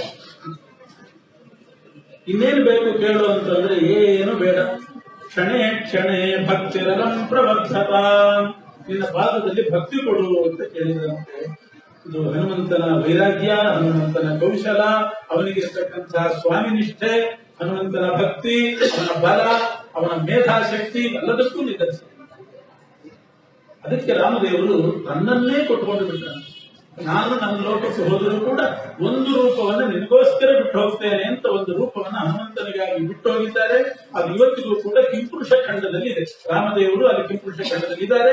ಹನುಮಂತ ನಮೋ ನಮೋ ನಾಥ ನಮೋ ನಮಸ್ತೆ, ನಮೋ ನಮೋ ರಾಮ ನಮೋ ನಮಸ್ತೆ, ಪುನಃ ಪುನಸ್ತೆ ಚರಣಾರವಿಂದಂ ನಮಾಮಿ ನಾಥೇ ನಮನ್ಸರೇಮಿ. ಸದಾ ನಮಸ್ಕಾರ ಆಗ್ತಾ ರಾಮದೇವರು ಸೇವೆ ಮಾಡಿಕೊಂಡಿದ್ದಾರೆ. ಅದೇ ವಾಯುದೇವರ 2ನೇ ಅವತಾರ ಅಂತಂದ್ರೆ ಭೀಮಾವತಾರ. ಭೀಮಸೇನ ದೇವರು ಹಿಮಾಲಯ ಪರ್ವತದಲ್ಲಿ ಹುಟ್ಟಿದ್ದು. ಶತಶೃಂಗ ಪರ್ವತ ಅಂತ ಒಂದು ಪರ್ವತ, ಅಲ್ಲಿ ಕುಂತಿದೇವಿ ಇದ್ದು, ಅಲ್ಲಿ ಭೀಮ ಹುಟ್ಟಿದ. ಅದು ಶತಶೃಂಗ ಅಂತ ಮೊದಲೇ 100 ಶಿಖರ ಇತ್ತಂತೆ. ಹಿಮಾಲಯದಲ್ಲಿ ಒಟ್ಟು ಹಿಮಾಲಯ ಪರ್ವತ ಅಂತ ಏನಿದೆ 1.25 ಲಕ್ಷ ಶಿಖರಗಳಿದೆ. 1,25,000 ಶಿಖರ. ಈಗ ನೋಡ್ತೀವಿ ನಾವು ಋಷಿಕೇಶದಿಂದ ಬದರಿಗೆ ಹೋಗ್ಬೇಕಾದ್ರೆ ಬೆಳಿಗ್ಗೆ ಬಿಟ್ಟರೆ ಸಾಯಂಕಾಲ ಎಷ್ಟು ಶಿಖರಗಳನ್ನು ದಾಟ್ತೇವೆ. ಒಂದು ಬೆಟ್ಟ ಏರ್ಬೇಕು, ಯಾರಿ ಕೆಳಗೆ ಬಿದ್ದಾಗ ಆ ಶತಶೃಂಗ ಪರ್ವತ ಪುಡಿಯಾಗಿ ಹೋಯ್ತಂತೆ, ಪುಡಿನೇ ಆಯ್ತಂತೆ. ಆ ರೀತಿಯಾಗಿ ಅಂಥ ದೇಹ ದಾರ್ಢ್ಯ ಭೀಮಂದು. ಅವನ ಬಲ ಎಷ್ಟು, ಆ ದೇಹ ದಾರ್ಢ್ಯ ಎಂಥದ್ದು ಅಂತ ವರ್ಣನೆ ಮಾಡ್ತಾರೆ. ಅವನು ಭೀಮ ಬಾಲ್ಯದಲ್ಲಿ ಹಿಮಾಲಯದಲ್ಲಿ ಹುಟ್ಟಿದಾಗ ಅಲ್ಲಿ ಆಟ ಆಡ್ಬೇಕಲ್ಲ, ಯಾರ ಜೊತೆಗೆ ಆಟ ಆಡ್ಬೇಕು? ಸಿಂಹದ ಮರಿಗಳ ಜೊತೆಗೆ ಆಟ ಆಡ್ತಿದ್ದ. ಅಲ್ಲಿಂದ ಸ್ವಲ್ಪ ಸಮಯ ಅರ್ಜುನನಿಗೆ 14 ವರ್ಷ ಆದಾಗ ಅವರೆಲ್ಲ ಹಸ್ತಿನಾಪುರಕ್ಕೆ ಬಂದರು. ಅರ್ಜುನನಿಗೆ 14 ವರ್ಷ ಇರೋ ತನಕ ಅವರದೆಲ್ಲ ಹಿಮಾಲಯದಲ್ಲೇ ವಾಸ. ಅರ್ಜುನನಿಗೆ 14ನೇ ವರ್ಷ ಆದಾಗ ಪಾಂಡುರಾಜ ಸತ್ತ. ಪಾಂಡುರಾಜ ಸತ್ತ ಮೇಲೆ ಋಷಿಗಳೆಲ್ಲ ಇವರನ್ನು ತಂದು ಹಸ್ತಿನಾಪುರಕ್ಕೆ ಬಿಟ್ಟರು. ಆಮೇಲೆ ಭೀಮನಿಗೆ ಬಹಳ ಬೇಜಾರಾಯ್ತಂತೆ. ಕಾಡಿನಲ್ಲೇ ಇದ್ರೆ ಚೆನ್ನಾಗಿರ್ತಿತ್ತು, ಯಾಕೆಂದ್ರೆ ಆಟಕ್ಕೆ ಯಾರಿಲ್ಲ, ಬೋರ್ ಹೊಡಿತಿತ್ತು. ಯಾರಿದ್ದಾರೆ ಆಟಕ್ಕೆ? ದುರ್ಯೋಧನಾದಿಗಳಿದ್ದಾರೆ. ಅಲ್ಲಿ ಸಿಂಹದ ಮರಿಗಳ ಆಟ ಎಂತಹದ್ದು, ದುರ್ಯೋಧನಾದಿಗಳ ಜೊತೆಗೆ ಆಟ ಏನಿದೆ ಅಂತ ಇದನ್ನೇ ನೆನಪು ಮಾಡ್ಕೋತಾ ಇದ್ದಂತೆ ಭೀಮ. ಅದನ್ನು ವರ್ಣನೆ ಮಾಡ್ತಾರೆ. ಆಮೇಲೆ ಇವನ ಬಲ, ಇವನ ಶಕ್ತಿ, ಜ್ಞಾನ ಇದನ್ನೆಲ್ಲ ನೋಡಿ ಕೌರವರಿಗೆ ಅಸೂಯೆ ಆಯಿತು. ಇವರನ್ನ ಹೊರಗಾಕಿದ್ರು, ಪಾಂಡವರನ್ನ ಊರಿನಿಂದ ಹೊರಗಾಕಿದ್ರು, ಏನೋ ನಟ ಮಾಡಿ. ಆವಾಗಲೇನೆ ವಾರಣಾವತಕ್ಕೆ ಬರುವಂತಹ ಪ್ರಸಂಗ ಬಂತು. ಅಲ್ಲಿ ಅರಿಗಿನ ಮನೆಯಲ್ಲಿ ವಾಸ. ಹನುಮಂತ ಭೀಮಸೇನ ದೇವರು ಅರಿಗಿನ ಮನೆಗೆ ಬೆಂಕಿ ಹಚ್ಚಿ ಇವರನ್ನ ಅರಿಗಿನ ಮನೆಯಲ್ಲಿ ಸುಟ್ಟಾಕಬೇಕು ಅಂತ ನಡೀತು. ಅಂತ ಕುತಂತ್ರ ನಡೆಸಿದ್ರು, ಸಂಚು ನಡೆಸಿದ್ರು. ಭೀಮ ಮತ್ತು ಉಳಿದವರು ಪಂಚ ಪಾಂಡವರು, ಕುಂತಿ ಇವರನ್ನ ಹೊರಗಾಕಿ ವಾರಣಾವತ ಅನ್ನೋ ಊರಿನಲ್ಲಿ ಒಂದು ಅರಿಗಿನ ಮನೆ ತಯಾರು ಮಾಡಿ ಅಲ್ಲಿ ವಾಸಕ್ಕೆ ಏರ್ಪಾಡು ಮಾಡಿದ್ದಾನೆ ದುರ್ಯೋಧನ. ಅಲ್ಲಿ ಬೆಂಕಿ ಹಚ್ಚಲಿಕ್ಕೆ ಒಬ್ಬ ಬೇರೆ ಬಂದಿದ್ದ. ಸಂದರ್ಭ ನೋಡಿ ಬೆಂಕಿ ಹಚ್ಚಬೇಕು ಅಂತ. ಆದ್ರೆ ಭೀಮ ಅವಕಾಶ ಕೊಡ್ಲಿಲ್ಲ. ಭೀಮ ಮನೆಗೆ ನಿದ್ದೆ ಮಾಡಿದಿರ್ತಾನೆ ಬೆಂಕಿ ಹಚ್ಚಬೇಕು. ಅವನು ಮಲಗೋದು, 10 ನಿಮಿಷ ಹತ್ಕೊಂಡು ಹೊತ್ತಿಗೆ ತೆಗೆದು ನೋಡೋದು. ಭೀಮ ಕಣ್ಣಿಟ್ಕೊಂಡೆ ಕೂತಿದ್ದ, ಮತ್ತೆ ಹೊತ್ಕೊಂಡ್ಬಿಡ್ತಿದ್ದ. ಮತ್ತೊಂದು ಅರ್ಧ ಗಂಟೆ ಆದ್ಮೇಲೆ ಮತ್ತೆ ತೆಗೆದು ನೋಡ್ಬೇಕು. ಭೀಮ ಮುದ್ದಾಗಿನನ್ನೇ ನೋಡ್ತಿದ್ದ, ಮತ್ತೆ ಹೊತ್ಕೊಂಡ್ಬಿಡೋದು. ಹಿಂಗೆ 6 ತಿಂಗಳು ನಡೀತದೆ. 6 ತಿಂಗಳು ನಡೀತದೆ. ಇವನು ನಿದ್ದೆಗೆಟ್ಟ. ಭೀಮಸೇನ ದೇವರಿಗಂತೂ ನಿದ್ದೆ ಇಲ್ಲ. 6 ತಿಂಗಳಾದ ಮೇಲೆ ತಡ್ಕೊಳ್ಳಿಕ್ಕಾಗದೆ ಇವನಿಗೆ ನಿದ್ದೆ ಬಂದ್ಬಿಡ್ತು. ಆ ಬೆಂಕಿ ಹತ್ತಲಿಕ್ಕೆ ಬಂದು ಒಂದು ಪುರೋಚನ ಅಂತ ಅದನ್ನ ನೋಡಿ ಭೀಮಸೇನ ದೇವರು, ಅದು ಎಂಥ ನಿದ್ದೆ ಅವನಿಗೆ, ಅಷ್ಟು ದಿವಸ ನಿದ್ದೆಗೆಟ್ಟದಕ್ಕೆ ಹಾಗೆ ನಿದ್ದೆ ಬರ್ತಿತ್ತು. ಅಂತ ನಿದ್ದೆ ಬಂದಾಗ ಇವನೇ ಎಲ್ಲರನ್ನೂ ಕೂಡ ಹೊತ್ತುಕೊಂಡು ಆ ಅರಿಗಿನ ಮನೆಗೆ ತಾನೇ ಬೆಂಕಿ ಹಚ್ಚಿ ಆ ವಿದುರ ನಿರ್ಮಾಣ ಮಾಡಿದಂತಹ ಸುರಂಗ ಮಾರ್ಗದಿಂದ ಹಿಡಿಂಬವನಕ್ಕೆ ಬಂದು ಸೇರಿದ ಭೀಮ. ಬಹಳ ಚೆನ್ನಾಗಿ ವರ್ಣನೆ ಮಾಡ್ತಾರೆ ನಾರಾಯಣ ಪಂಡಿತಾಚಾರ್ಯ. ಇದಕ್ಕೆ ಶಾಸ್ತ್ರ ಕಾವ್ಯ ಅನ್ನೋದಿದನ್ನ ಏನ್ ಮಾಡಿದ ಭೀಮ, ಬಹಳ ಜಾಗರೂಕನಾಗಿದ್ದ. ಜಾಗೃತೆ ಅಂದ್ರೆ ಏನು, ನಿದ್ದೆನೂ ಕೂಡ ಮಾಡಿದೆ, ಮೈಯೆಲ್ಲ ಕಣ್ಣು ಮಾಡಿಕೊಂಡು ಅಷ್ಟು ಜಾಗರೂಕನಾಗಿದ್ದ. ಆ ಪುರೋಚನನ ಅಕ್ಕ ಒಬ್ಬಳು ವಿಷ ಹಾಕಿ ಸಾಯಿಸಲಿಕ್ಕೆ ಅಂತ ಬಂದಿದ್ದ. ಬೆಂಕಿ ಹತ್ತಲಿಕ್ಕೆ ಇವನು ಅಕಸ್ಮಾತ್ ಆಗದಿದ್ರೆ ವಿಷದಿಂದ ಆದರೂ ಸಾಯಿಲಿ ಅಂತ ಅವಳು ಅಡಿಗೆ ಮಾಡ್ಲಿಕ್ಕೆ ಅಂತ ಬಂದು ವಿಷ ಹಾಕಲಿಕ್ಕೆ ಬಂದಿದ್ದ. ಅದಕ್ಕೂ ಅವಕಾಶ ಕೊಡ್ಲಿಲ್ಲ ಭೀಮ. ಯಾಕೆಂದ್ರೆ ಒಂದು ಪದ್ಧತಿ ಇಟ್ಕೊಂಡ್ಬಿಟ್ಟ, ನನ್ನ ಊಟ ಆದ್ಮೇಲೆನೆ ಎಲ್ರಿಗೂ ಊಟ ಅಂತಂದು. ಯಾರಿಗೆ ಆಗಲಿ ನನ್ನ ಊಟ ಆದ್ಮೇಲೆ ಊಟ. ಇವತ್ತಿಗೂ ಅದೇ ಪದ್ಧತಿ ಬಂದಿರೋದು. ಪ್ರಾಣದೇವರಿಗೆ ನೈವೇದ್ಯ ಆದ್ರೆ ಊಟ, ಪ್ರಾಣದೇವರಿಗೆ ನೈವೇದ್ಯ ಇಲ್ಲ ಅಂದ್ರೆ ಅವತ್ತು ಊಟ ಇಲ್ಲ. ದೇವರಿಗೆ ನೈವೇದ್ಯ ಮಾಡ್ತೀವಿ, ಪ್ರಾಣದೇವರಿಗೆ ಇಲ್ವಾ ಅವತ್ತು ಊಟ ಇಲ್ಲ. ಪ್ರಾಣದೇವರಿಗೆ ಮಾಡೇ ಮಾಡ್ಬೇಕು. ಯಾಕೆ ಭೀಮಸೇನ ದೇವಿ ಪದ್ಧತಿ ಹಾಕಿದ್ರು ಅಂದ್ರೆ, ಅಕಸ್ಮಾತ್ ವಿಷ ಇದ್ದದ್ದು ಗೊತ್ತಾದ್ರೆ ಪುರ ತಿಂದ್ಬಿಡ್ತಿದ್ದ. ಉಳಿದವ್ರಿಗೆ ಯಾರಿಗೂ ಉಳಿಸ್ತಾನೆ ಇದ್ದಿಲ್ಲ. ವಿಷ ಇದ್ದಿಲ್ಲ ಅಂತ ಆದ್ರೆ ಉಳಿಸ್ತಿದ್ರು. ವಿಷ ಇದ್ದಿಲ್ದಿದ್ರೆ ಉಳಿಸೋದು, ವಿಷ ಇದ್ರೆ ಪುರ ತಾನೇ ತಿನ್ನೋದು. ಮತ್ತೊಂದ್ಸಲ ಮಾಡ್ಬೇಕು, ಇವರೇ ಮಾಡ್ಕೊತಿದ್ರು. ಅವ್ರು ಹೋಗ್ಬಿಡ್ತಿದ್ರು, ಅಡಿಗೆ ಮಾಡಿ ಹೋಗ್ಬಿಡ್ತಾರೆ, ಇವರೇ ಮಾಡ್ಕೊಬೇಕು. ಈ ರೀತಿ ನನ್ನ ಮನೆ ಅದು, ಅದಕ್ಕೆ ಬೆಂಕಿ ಹಚ್ಚಿ ಇವರು ಪಾರಾಗ್ತಿದಾರಲ್ಲ, ಆ ಹೆದರಿಕೆಯಲ್ಲಿ ಅವ್ರಿಗೆ ಮೈಯಲ್ಲಿ ಶಕ್ತಿ ಉಡಿ ಹೋಗಿತ್ತಂತೆ. ಅರ್ಜುನನಂಥವ್ರಿಗೂ ಕೂಡ ಮೈಯಲ್ಲಿ ಶಕ್ತಿ ಇದ್ದಿಲ್ಲಂತೆ, ನಡಿಲಿಕ್ಕೆ ಶಕ್ತಿ ಇಲ್ಲ. ಯಾಕೆಂದ್ರೆ ನಾವೇ ಬೆಂಕಿ ಹಚ್ಚಿದೀವಿ, ದುರ್ಯೋಧನನಿಗೆ ಗೊತ್ತಾದ್ರೆ ಏನ್ ಮಾಡ್ತಾನೆ ಅನ್ನುವಷ್ಟು ಭಯ. ಇಲ್ಲೇ ಮಾರ್ಗದಲ್ಲಿ ಹೋದರೂ ಕೂಡ ಭಯ ಇದ್ದೇ ಇರ್ತದೆ. ಅರ್ಜುನನಿಗೆ ಅಷ್ಟು ಭಯ ಬರಬೇಕಾದ್ರೆ ಭೀಮ ಹೇಗಿದ್ದಾರೆ, ಅವರೆಲ್ಲರೂ ಹೆದರಿ ಬಿಟ್ಟಿದ್ದಾರೆ. ಅದಕ್ಕೆ ಅವರಿಗೆ ನಡಿಲಿಕ್ಕೆ ಆಗ್ತಿದ್ದಿಲ್ಲ ಅಂತೆ, ನಿಂತ್ಕೊಳ್ಳಿಕ್ಕೆ ಆಗ್ತಿದ್ದಿಲ್ಲ, ಹೆದರಿಕೆಯಲ್ಲಿ ಕುಸಿದು ಬೀಳ್ತಾ ಇದ್ರು. ಅಂಥವರನ್ನ 5 ಮಂದಿಯನ್ನ ಇವನು ಹೊತ್ಕೊಂಡು ಆ ಸುರಂಗ ಮಾರ್ಗದಲ್ಲಿ ಹೋಗಿ ಆ ಹಿಡಿಂಬವನ ಅಂತ ಒಂದು ಕಾಡಿಗೆ ಸೇರ್ಕೊಂಡ. ಏನಿದ್ರ ಅಂತರಾರ್ಥ? ಮಧ್ವಿಜಯ ಹೇಳ್ತದೆ, ಇದಕ್ಕೆಲ್ಲ ಒಳ ಅರ್ಥ ಇದೆ. ಭೀಮ ತನ್ನ ಈ ಚರ್ಯೆಯಿಂದ ಏನ್ ತೋರಿಸಿದ್ದಾನೆ, ಅರಿಗಿನ ಮನೆ ಅಂತಂದ್ರೆ ನಮ್ಮ ಶರೀರ ಅಂತ. ಈ ಶರೀರದೊಳಗೆ ಭೀಮ ಇದ್ದಾನೆ ಅಂತಂದ್ರೆ ಜೀವ ಭೀಮ ಇದ್ದಂತೆ ಇರಬೇಕು. ಭೀಮ ಇದ್ದಂತೆ ಇರಬೇಕು ಅಂದ್ರೆ ಅರ್ಥ ಏನು? ಭೀಮ ಎಷ್ಟು ಜಾಗೃತೆಯಿಂದ ಇದ್ದ, ನಿದ್ದೆ ಮಾಡ್ತಾ ಇದ್ದಿಲ್ಲ, ಸುಮ್ಮನೆ ಮೈ ಮಾಡ್ತಾ ನಿದ್ದೆ ಮಾಡಲಿಲ್ಲ, ಜಾಗರೂಕನಾಗಿದ್ದ. ವಿಷದ ಬಾಧೆ, ಅಗ್ನಿ ಬಾಧೆ ಯಾವುದಕ್ಕೂ ಆಸ್ಪದ ಕೊಡದಂತೆ ಎಚ್ಚರಿಕೆಯಿಂದ ಇದ್ದ. ಹಾಗೆ ದೇಹದಲ್ಲಿರ್ತಕ್ಕಂತಹ ಜೀವನಂತೆ ಬಹಳ ಎಚ್ಚರಿಕೆಯಿಂದ ಇರಬೇಕು. ಆಮೇಲೆ ಸಂದರ್ಭ ಬಂದಾಗ, ಅವನ ಕೆಲಸ ಮುಗಿದಾಗ ಈ ದೇಹವನ್ನೇ ಅಗ್ನಿಗೆ ಆಹುತಿ ಕೊಟ್ಟು ಜೊತೆಗಿರ್ತಕ್ಕಂಥ ಧರ್ಮರಾಜ, ಆಮೇಲೆ ಅರ್ಜುನ, ನಕುಲ, ಸಹದೇವ, ಕುಂತಿ ಅವರನ್ನು ಹೊತ್ತುಕೊಂಡು ಸುರಂಗ ಮಾರ್ಗದಲ್ಲಿ ಹೋದ ಅಂತಂದ್ರೆ, ದೇಹ ಅನ್ನೋದು ಅರಿಗಿನ ಮನೆ. ಇದರಲ್ಲಿ ಭೀಮ ಅಂತಂದ್ರೆ ಜೀವ. ಅವನು ಅರ್ಜುನ ಇವ್ರನ್ನೆಲ್ಲ ಹೊತ್ಕೊಂಡು ಹೋಗೋದು ಅಂತಂದ್ರೆ, ಅರ್ಜುನ ಅಂತಂದ್ರೆ ಶ್ರವಣ ಮಾಡಿದ್ದು. ಏನೇನು ಶ್ರವಣದಿಂದ ಜ್ಞಾನ ಪಡಿತೇವೆ ಅದು ಅರ್ಜುನ. ನಕುಲ, ಸಹದೇವ ಅಂತಂದ್ರೆ ನೀತಿ ಮತ್ತು ವಿನಯ. ಕುಂತಿ ದೇವಿ ಅಂದ್ರೆ ವೇದ. ಧರ್ಮರಾಜ ಅಂದ್ರೆ ನಾವು ಮಾಡಿದ ಪುಣ್ಯ ಕೆಲಸಗಳು. ಈಗ ದೇಹದಲ್ಲಿ ಧರ್ಮರಾಜ ಅಂದ್ರೆ ಪುಣ್ಯ, ಅರ್ಜುನ ಅಂದ್ರೆ ಶ್ರವಣದ ಸಂಸ್ಕಾರ, ನಕುಲ ಸಹದೇವ ಅಂತಂದ್ರೆ ಶೀಲ ಮತ್ತು ವಿನಯ, ಸಚ್ಚಾರಿತ್ರ್ಯ ಮತ್ತು ವಿನಯ. ಇವುಗಳನ್ನ, ಧರ್ಮವನ್ನ, ಕುಂತಿ ಅಂದ್ರೆ ವೇದ ಮಾತೆ, ವೇದ ಸ್ವರೂಪಗಳು, ಅವಳನ್ನೂ ಕೂಡ ಹೊತ್ತುಕೊಂಡು ಅವನು ಸುರಂಗ ಮಾರ್ಗದಿಂದ ಹೋದ ಅಂದ್ರೆ ಬ್ರಹ್ಮನಾಡಿಯಿಂದ ಹೋಗಿ ವೇದವ್ಯಾಸದೇವರನ್ನು ಸೇರುವುದು ಅಂತ. ಹಿಡಂಬವನಕ್ಕೆ ಹೋದ ಕೂಡಲೇ ವೇದವ್ಯಾಸದೇವರು ಭೇಟಿ ಆಯಿತು ಭೀಮನಿಗೆ. ಈ ರೀತಿ ಮನುಷ್ಯ ಬದುಕಬೇಕು. ಅರಿಗಿನ ಮನೆಯಲ್ಲಿ ಭೀಮ ಹೇಗಿದ್ದೋ ಹಾಗೆ ಬದುಕಿರಿ ಅಂತ ಮಹಾಭಾರತ ಜಗತ್ತಿಗೆ ಸಂದೇಶ ಕೊಡ್ತಾ ಇದೆ. ಅರಿಗಿನ ಮನೆ ಸುಮ್ಮನೆ ಕಥೆ ಕೇಳಲಿಕ್ಕಿರೋದಲ್ಲ ಮಹಾಭಾರತ. ಅರಿಗಿನ ಮನೆ ಅಂದ್ರೆ ದೇಹ ಎಂದಿದ್ರೂ ಕೂಡ ಸುಡ್ಲಿಕ್ಕೆ ಇರುವಂತಹದ್ದು, ಅಗ್ನಿಗೆ ಇದು ಆಹುತಿ. ಆದ್ರಿಂದ ಈ ದೇಹದಲ್ಲಿ ಭೀಮನಂತೆ ಯೋಗಿಯಂತೆ ಎಚ್ಚರಿಕೆಯಲ್ಲಿ ಇರಬೇಕು, ಪ್ರಮಾದಕ್ಕೆ ಒಳಗಾಗಬಾರದು. ಆಮೇಲೆ ಪರಮಾತ್ಮನ ಬಳಿ ಸೇರಬಹುದು. ಸುರಂಗ ಮಾರ್ಗ ಅಂದ್ರೆ ಬ್ರಹ್ಮನಾಡಿ, ಸುಷುಮ್ನಾಡಿ ಅಥವಾ ಬ್ರಹ್ಮನಾಡಿ, ಅದರಿಂದ ಹೋಗಿ ಭಗವಂತನನ್ನು ಸೇರುವುದು. ಇದನ್ನ ನಾರಾಯಣ ಪ್ರಸಂಗವನ್ನು ಹೀಗೆ ಅರ್ಥ ಮಾಡಿಕೊಳ್ಳ್ರಿ ಅಂತ ಈ ರೀತಿ ಚಿಂತನೆ ಮಾಡಬಹುದು. ಹೀಗೆ ಯೋಚನೆ ಮಾಡಿ ಮಹಾಭಾರತವನ್ನು ಅರ್ಥ. ನಾರಾಯಣ ಪಂಡಿತಾಚಾರ್ಯ ಶಕ್ತಿ ಹೀಗೆ ಭೀಮನ ಚರಿತ್ರೆಯನ್ನ ನಿರೂಪಣೆ ಮಾಡಿದರು. ಆ ಹಿಡಿಂಬವನಕ್ಕೆ ಹೋದ ಮೇಲೆ ಅಲ್ಲಿ ವೇದವ್ಯಾಸದೇವರ ಭೇಟಿ ಆಗ್ತದೆ. ಅಲ್ಲಿಂದ ಪಂಚಾಲ ದೇಶಕ್ಕೆ ಬರ್ತಾರೆ. ಇದಕ್ಕೆ ಏಕಚಕ್ರ ನಗರಕ್ಕೆ ಬಂದರು. ಏಕಚಕ್ರ ನಗರದಿಂದ ಪಂಚಾಲ ದೇಶಕ್ಕೆ ಹೋದರು. ದ್ರೌಪದಿ ವಿವಾಹ ಆಯಿತು. ಅನಂತರದಲ್ಲಿ ಜೂಜಾಟದ ನೆಪದಿಂದ ಕಾಡಿಗೆ ಬರುವ ಪ್ರಸಂಗ ಬಂತು. ಕೌರವರು ಧರ್ಮರಾಜನನ್ನ ಕಾಡಿಗಟ್ಟಿದ್ರು. ಅಂದ್ರೆ ಅರ್ಥ ಏನು? ನಾಡಿನಲ್ಲಿ ಧರ್ಮ ತರಬೇಡ್ರಿ, ಅದೇನಿದ್ರು ನಿಮ್ ಕಾಡಿನಲ್ಲಿ ಮಾಡ್ಕೊಂಡಿರಿ ಅಂತ ಅಲ್ಲ ಅಂತವ್ರೆ ಗೌರವರೇ. ಧರ್ಮರಾಜನನ್ನ ಕಾಡಿಗಟ್ಟಿದ್ರು ಅಂತಂದ್ರೆ ಧರ್ಮವನ್ನೆಲ್ಲ ಕಾಡಿಗಟ್ಟರು. ಭೀಮನನ್ನ ಕಾಡಿ ಕಳಿಸಿದ್ರು ಅಂತಂದ್ರೆ ಮೋಸ ಮಾಡಿ ಭೀಮನನ್ನ ಕಾಡಿ ಕಳಿಸೋದು ಅಂತಂದ್ರೆ, ಭೀಮ ಅಂದ್ರೆ ಜ್ಞಾನ, ಭಕ್ತಿ, ವೈರಾಗ್ಯ ಇದರ ಪ್ರತೀಕ. ಇದಕ್ಕೆಲ್ಲ ನಾಡಿನಲ್ಲಿ ಆಸ್ಪದ ಇಲ್ಲ ಅಂತ ಕಾಡಿ ಕಳಿಸಿದ್ರು. ಅರ್ಜುನನನ್ನು ಕಾಡಿಗಟ್ಟಿದ್ರು ಅಂತಂದ್ರೆ ಅರ್ಜುನ ಗೀತಾ ಶ್ರವಣ ಮಾಡಿದವನು, ಶ್ರವಣದ ಪ್ರತೀಕ. ಅದನ್ನು ಕಾಡಿನಲ್ಲಿ ಮಾಡ್ಕೊಳ್ರಿ, ಕಾಡಿನಲ್ಲಿ ಮಾಡ್ಕೊಳ್ರಿ. ಶೀಲ ಮತ್ತು ವಿನಯ ಅದು ಇರಬೇಕಾದದ್ದೇ ನಗರದಲ್ಲಿ, ಅಂಥದ್ದನ್ನು ಕಾಡಿಗಟ್ಟಿ ಬಿಟ್ರು. ನಕುಲ ಸಹದೇವರನ್ನ ಕಾಡಿಗಟ್ಟಿದ್ರು ಅಂದ್ರೆ ಶೀಲ ವಿನಯಗಳನ್ನ ಕಾಡಿಗಟ್ಟೋದು.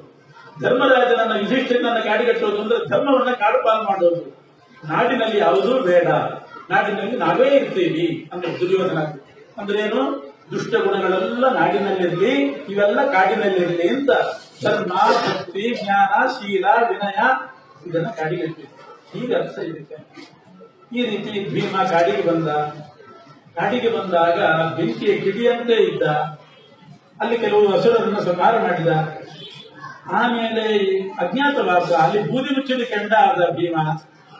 ಆಮೇಲೆ ಅಜ್ಞಾತವಾಸ ಮುಗಿದ ಮೇಲೂ ಕೂಡ ಕೌರವರು ರಾಜ್ಯ ಕೊಡದೇ ಇದ್ದಾಗ ದಾವಾಗ್ನಿ ಆದ, ಕಾಡ್ಗಿಚ್ಚೆ ಆದ ಅಂತ.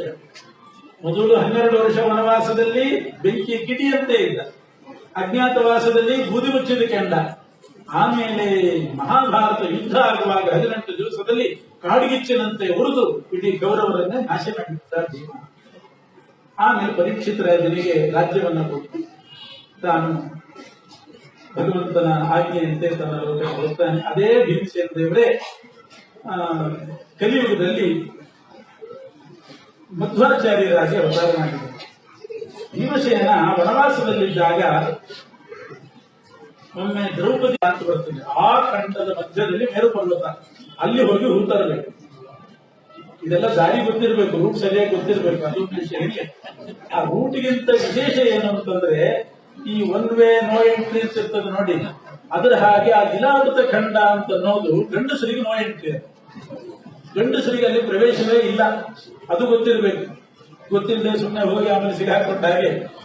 ಆ ಜಿಲಾವೃತ ಖಂಡ ಏನಿದೆ, ಅಲ್ಲಿ ಯಾರಾದರೂ ಗಂಡಸರು ಹೋದ್ರೆ ಅಲ್ಲಿ ಕೇಸ್ ಮಾಡೋದಿಲ್ಲ, ನೋಟಿಸ್ ಕಳಿಸೋದಿಲ್ಲ, ತಕ್ಷಣ ಅಲ್ಲಿ ಕಾಲಿಟ್ಕೊಂಡು ಅವರೇ ಹೆಂಗಸರಾಗಿರ್ತಾರೆ. ಈಗ ಅಂಥ ವ್ಯವಸ್ಥೆ ಮಾಡಿದ್ರೆ ಬಹಳ ಚೆನ್ನಾಗಿರುತ್ತೆ. ಯಾರು ಟ್ರಾಫಿಕ್ ರೂಲ್ಸ್ ಮೀರೋದೇ ಇಲ್ಲ, ಆದ್ರೆ ಹಂಗೆ ಮಾಡ್ಲಿಕ್ಕೆ ಬರೋದಿಲ್ಲ ಅಷ್ಟೇ. ಇಂಥ ವೇನಲ್ಲಿ ಹೋಗಬಾರದು, ಹೋದ್ರೆ ಹಿಂಗಾಗ್ತದೆ ಅಂದ್ರೆ ಯಾರು ಹೋಗೋದಿಲ್ಲ. ಅಲ್ಲಿ ಪರಮಾತ್ಮ ಇಷ್ಟು ಬುದ್ಧಿವಂತ. ಇಲಾವೃತ ಖಂಡ ಅನ್ನೋದು ಕೇವಲ ಹೆಂಗಸರ ಖಂಡ, ಹೆಣ್ಣು ಮಕ್ಕಳು ಮಾತ್ರ ಇರಬೇಕಾದ್ರೆ ಖಂಡ. ಅಲ್ಲಿ ಗಂಡಸರಿಗೆ ಯಾರಿಗೂ ಪ್ರವೇಶ ಇಲ್ಲ. ಅಲ್ಲಿ ಬೋರ್ಡ್ ಗಿರ್ಡ್ ಹಾಕೋದಿಲ್ಲ, ಇಲ್ಲಿ ಗಂಡಸರಿಗೆ ಪ್ರವೇಶ ಇಲ್ಲ, ಪ್ರವೇಶ ಮಾಡಿದವ್ರನ್ನ ಶಿಕ್ಷೆಗೆ ಗುರಿಪಡಿಸಲಾಗುತ್ತದೆ, ಅದೆಲ್ಲ ಇಲ್ಲ. ಅಲ್ಲಿ ಹೋದ್ರೂ ಸಾಕ ಅವ್ರು ಹೆಂಗಸರಾಗಿರ್ತಾರೆ. ಇಂಥ ಖಂಡ, ಅದರಿಂದ ಯಾರು ಪ್ರವೇಶ ಮಾಡೋ ಹಾಗಿಲ್ಲ.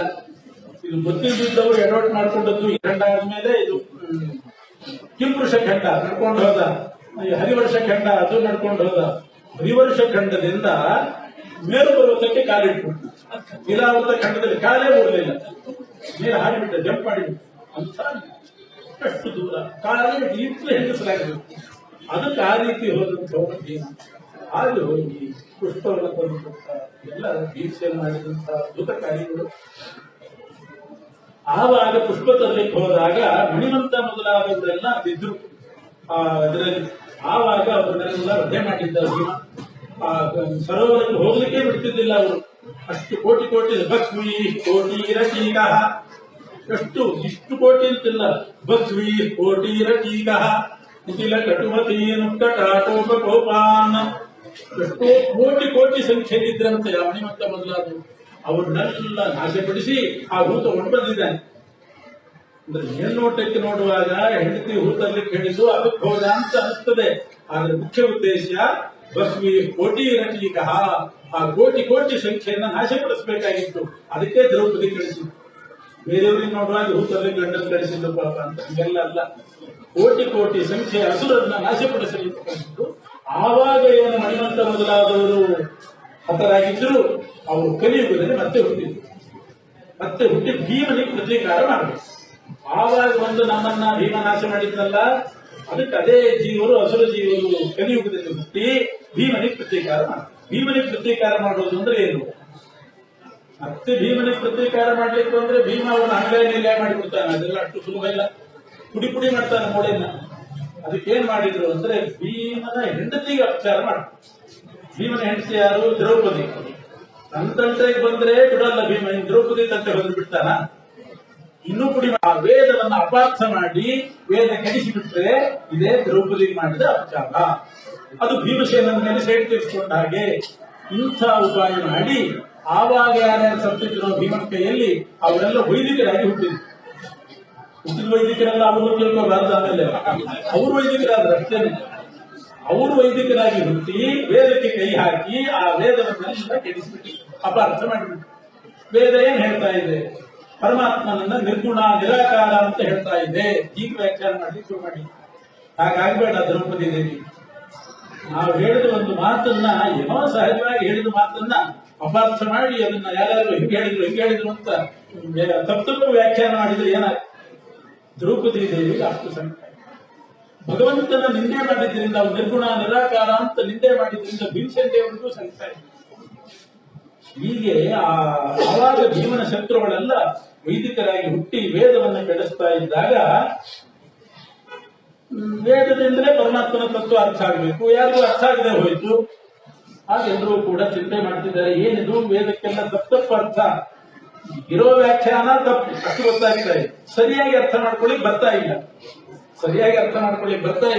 ಇರೋ ವ್ಯಾಖ್ಯಾನ ತಪ್ಪು. ಅದಕ್ಕೇನ್ ಮಾಡಬೇಕು ಅಂತ ಅನಂತೇಶ್ವರ ದೇವಾಲಯದಲ್ಲಿ, ಉಡುಪಿಯಲ್ಲಿ ಅನಂತೇಶ್ವರ ದೇವರ ಉತ್ಸವ ನಡೀತದೆ ಮಕರ ಸಂಕ್ರಮಣ ಕಾಲದಲ್ಲಿ. ಆ ಮಕರ ಸಂಕ್ರಮಣದ ಅನಂತೇಶ್ವರ ದೇವರ ಜಾತ್ರೆಗೆ ಅಂತ ಎಲ್ಲ ಸೇರಿದ್ದಾರೆ. ಹಿರಿಯರೆಲ್ಲ ಅನಂತೇಶ್ವರ ದೇವಾಲಯದಲ್ಲಿ ಕೂತ್ಕೊಂಡು ಕಲಿಯುಗ ಪ್ರಾರಂಭ ಆಗಿದಷ್ಟೇನೆ. ಆವಾಗ ಅವರೆಲ್ಲ ಕೂತ್ಕೊಂಡು ಚರ್ಚೆ ಮಾಡ್ತಾ ಇದ್ದಾರೆ. ವೇದಕ್ಕೆ ಸರಿಯಾಗಿ ಅರ್ಥ ಆಗ್ತಾ ಇಲ್ಲ, ಏನ್ ಮಾಡೋದು, ಯಾರ ಹತ್ರ ಕಲಿಯೋದು, ಇರೋ ವ್ಯಾಖ್ಯಾನ ತಪ್ಪಾಗಿದೆ ಅಂತ ಚರ್ಚೆ ಮಾಡ್ತಾ ಇರುವಾಗ ಒಂದು ಘಟನೆ ನಡೀತು. ಆ ಅನಂತೇಶ್ವರ ದೇವರೇ ಆ ದೇವಾಲಯದ ಉತ್ಸವ ಜಾತ್ರೆಗೆ ಬಂದಂತಹ ಒಬ್ಬ ದೊಡ್ಡ ಮನುಷ್ಯನಲ್ಲಿ ದೇವರ ಆವೇಶ ಆಯ್ತು. ಅನಂತೇಶ್ವರ ದೇವರೇ ಆವಿಷ್ಟರಾದ. ಅವನು ನೋಡಿದ್ರೆ ದಡ್ಡ, ಬೇಕು ಅಂತಲೇ ದಡ್ಡನಲ್ಲಿ ಆವಿಷ್ಟರಾಗಿದ್ದ. ಯಾಕೆಂದ್ರೆ ದೇವರು ಹೇಳಿದ್ದು ಅಂತಲೇ ಗೊತ್ತಾಗ್ಲಿ ಅಂತ. ಅವನು ಎಷ್ಟು ದಡ್ಡ ಅಂದ್ರೆ ಸರಿಯಾಗಿ ಒಂದು ಮರ ಏರ್ಲಿಕ್ಕೆ ಬರೋದಿಲ್ಲ, ನಡಿಲಿಕ್ಕೆ ಬರೋದಿಲ್ಲ. ಅಂತ ದಡ್ಡನಲ್ಲಿ ಆವೇಶ ಆಯಿತು. ಆ ದಡ್ಡ ವ್ಯಕ್ತಿ ಕಾಲು ಸರಿ ಇಲ್ದಿದ್ದವನು ಅನಂತೇಶ್ವರ ದೇವರ ಎದುರುಗಡೆ ಧ್ವಜಸ್ತಂಭ ಇದೆಯಲ್ಲ, ಸರಸರ ಧ್ವಜಸ್ತಂಭ ಏರಿದ.